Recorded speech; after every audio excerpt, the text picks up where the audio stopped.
Pancho Villa, the Iran-Contra affair, and My Drunk Kitchen are all on this day. Welcome back to On This Day. Today's date is March 16th, 2023. It is the 75th day of the year. You got 290 days left. It is the 11th Thursday in the 11th week and the 86th day of winter. 4 days left until spring. If today's your birthday, you're still a Pisces. Today is National Panda Day.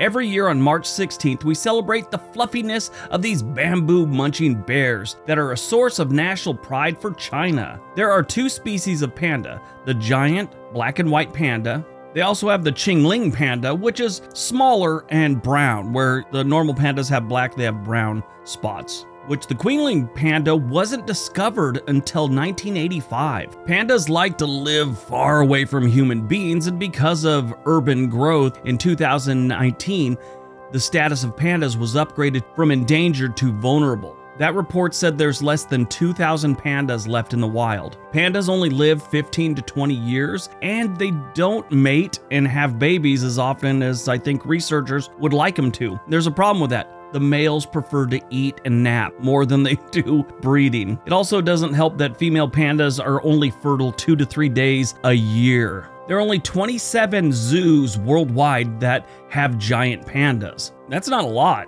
I mean, the United States has 355 zoos and aquariums. Worldwide, there's about 2,800 zoos and aquariums. Now, that's legit zoos, not the ones that are just, I don't know. I've seen some pretty sad zoos in my life that are, doubling as roadside attractions. Someone calls it a zoo because they've got 4 rattlesnakes they pulled from the desert, a coyote, and 8 desert tortoises. But yeah, today is National Panda Day.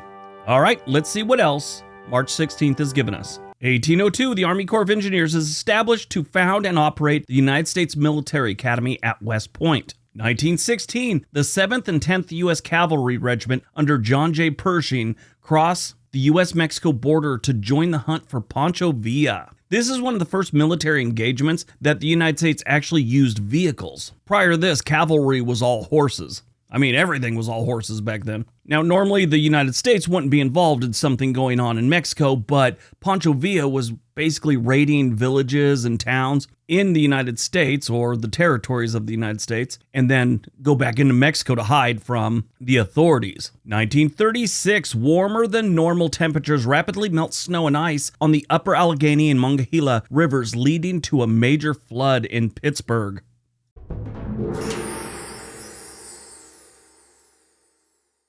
Starting on March 16th, but really starting to flood on the 17th and 18th of 1936, the city of Pittsburgh, Pennsylvania, witnessed the worst flood in its history when flood levels peaked at 46 feet. This flood became known as the Great St. Patrick's Day Flood. This also affected other major cities in the mid-Atlantic area, but Pittsburgh was hit the worst. They got 2 rivers right there, and both of them were flooding. The damage in the aftermath was devastating. They lost about 20,000 buildings, but over 100,000 were destroyed or damaged. The estimate for damages and cost was somewhere around $250 million, and that's about $5 billion in today's money. The steel mills that were located all around the river were damaged, and some of them were shut down permanently, but most were down for a month or two. 65% of the downtown business district had been underwater from the point all the way up to where Grant Street is today. Their electrical power failed on March 17th, and they didn't restore it until 8 days later. Radio stations started just broadcasting without interruption throughout the flood.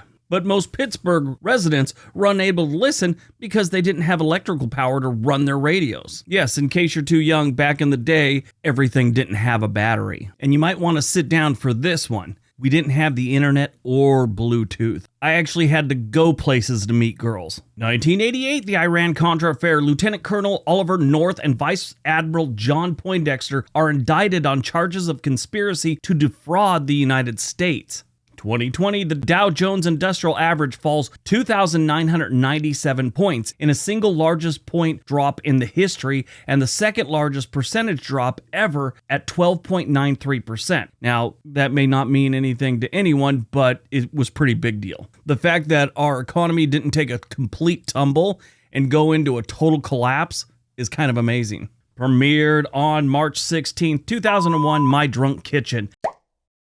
This one goes all the way back. This is the early days of YouTube. This was created by and starring Hannah Hart. She's like one of the original big YouTubers. The cooking series featured the popular YouTuber attempting to cook and bake various dishes while drinking wine or whatever alcohol beverage she had. There was a few where she passed out on the floor. Now, this was amazing at the time. First of all, YouTube was still kind of fresh to people, and the fact that she could get away with this, where there's no way it would have floated on television then or even now. She won all kinds of awards for this. They call them streamies, which you have the Oscars and all that, but since you're streaming things, they call them streamies.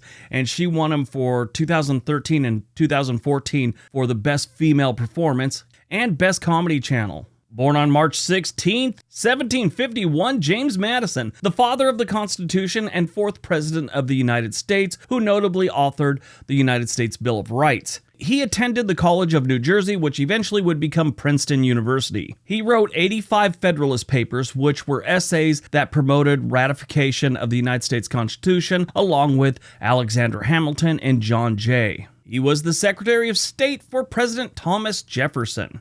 Died on March 16, 2019, Dick Dale, legendary surf rock guitarist who inspired artists like Eddie Van Halen and Jimi Hendrix. He appeared on The Ed Sullivan Show. He was inducted into the Surfing Walk of Fame in Huntington Beach for his role in defining surf culture. I grew up in Southern California. I surfed in my youth and in my teenage years, and even into my adulthood, and I know all about Dick Dale. Back before the internet, I was listening to him one time, and then someone told me, yeah, he's been around forever. I was like, what? I thought this guy was new. His songs have appeared in all kinds of movies, and one in particular, Pulp Fiction. He had a couple songs in there. Dick Dale died in Loma Linda, California on March 16, 2019 at the age of 81. He was treated for heart failure and kidney failure prior to his death. All right, that's today's video. Hope you guys enjoyed it. Hope you got some information out of it. Now go out, have a great day, and be nice to each other.